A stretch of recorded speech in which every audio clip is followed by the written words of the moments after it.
Hi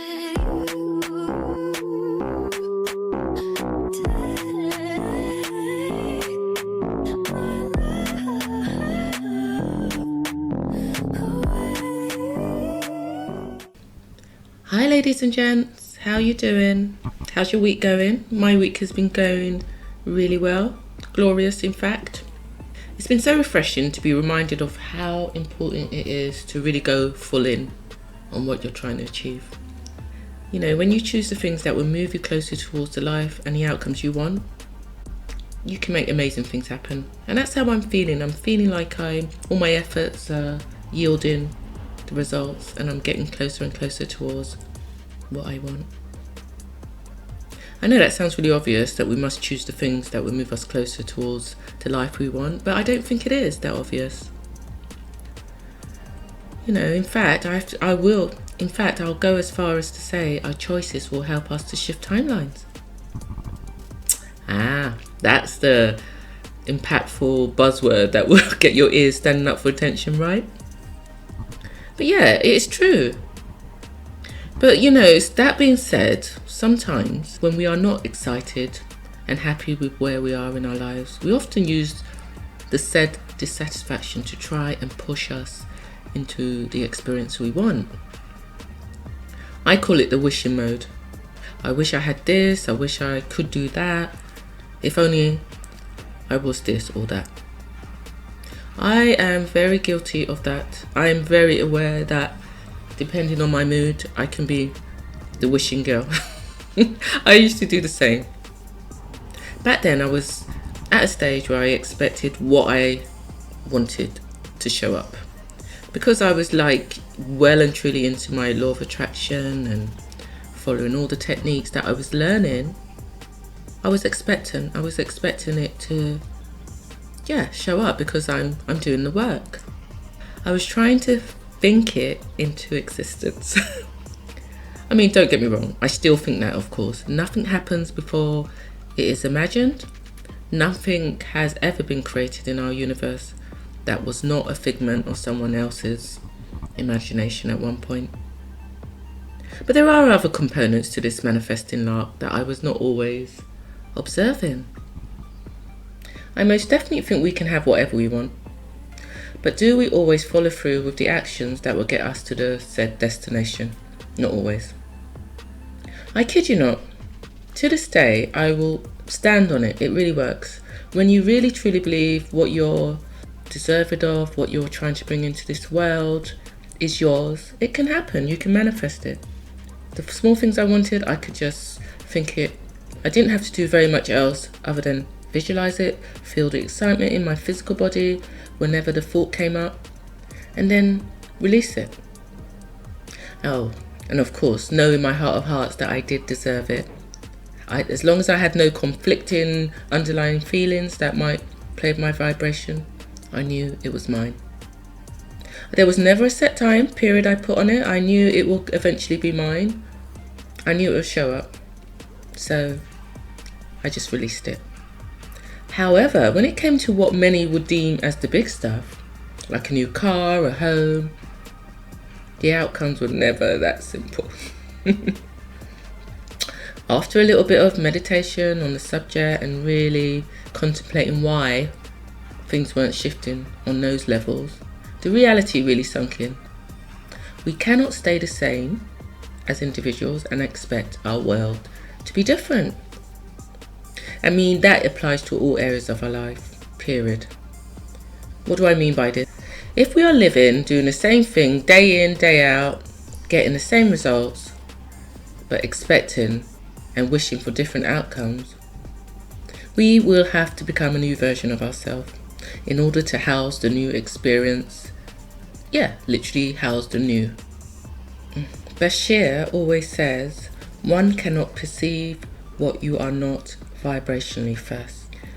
To paraphrase, if you're not a vibrational match to something you want, you can't perceive it, you can't have it, pretty much. It became clear to me the things that I wanted were on a different vibration to the one I was actually on. Therefore, just expecting it to show up was pointless and futile. Not only did I need to be an energetic match to what I wanted, I had to be comfortable having the entity of wealth around me, wealth and abundance. For instance, if I did want a lot of money in my life, I knew I had to become an individual that would be comfortable with a large amount of money in my bank account. Somebody that didn't want money just for the sake of money, someone that would be doing things with it, creating a relationship with it, someone that in their core truly believed they were a match to wealth. No question about it. We're meant to have a two-way relationship with money. Look how the lottery winners always lose their fortunes just as quickly as they get them. I think that explains this theory quite clearly.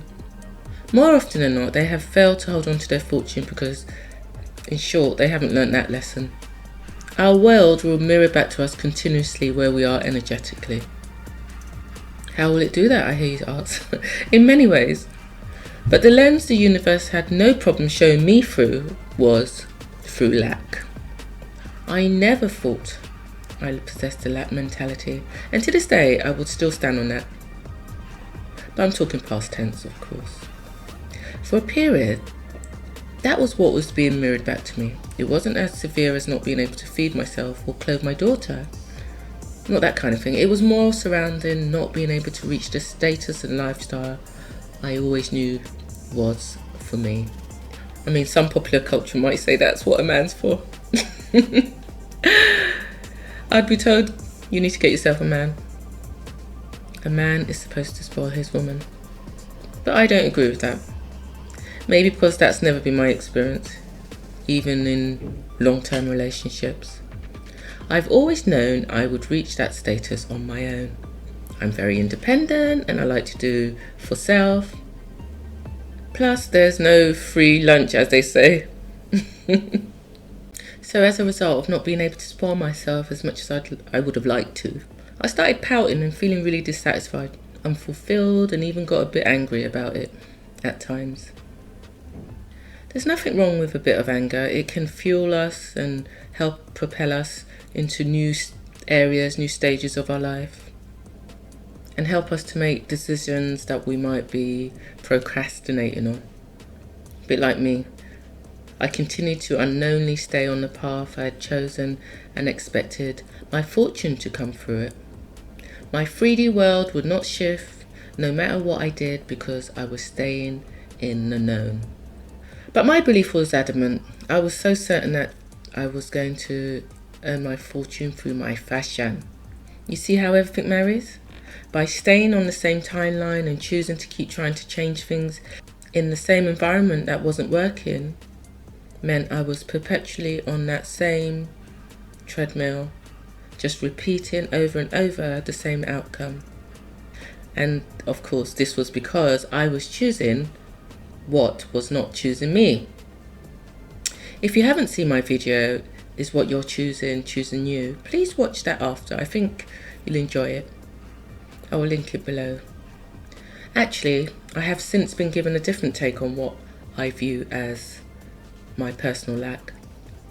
The blessings you seek just cannot come through a channel that hasn't been chosen. The lack I was actually constantly shown had nothing to do with my mental state. I didn't have a lack mentality at all. It might have shown other things about my mentality that needed addressing, but it wasn't lack. In simple terms, it was simply highlighting this fact. If you remain on this timeline, this is all you have to look forward to.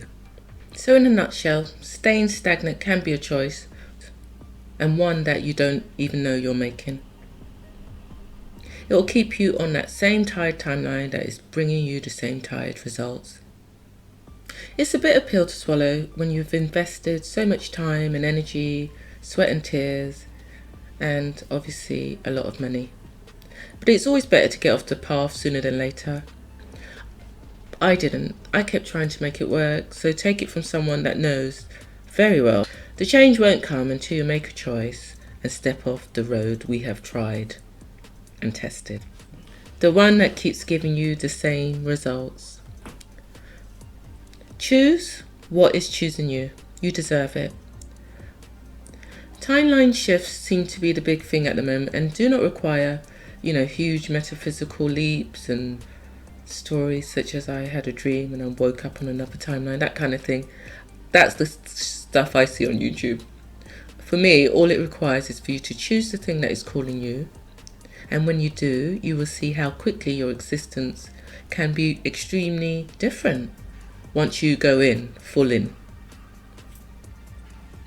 Once again, I have stayed longer than I anticipated. I hope this resonates and assists you to shift to what feeds your soul, to the things that are calling you.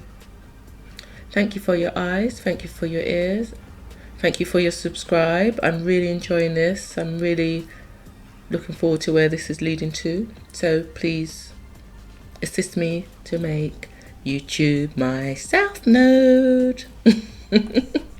Take care. Bye bye.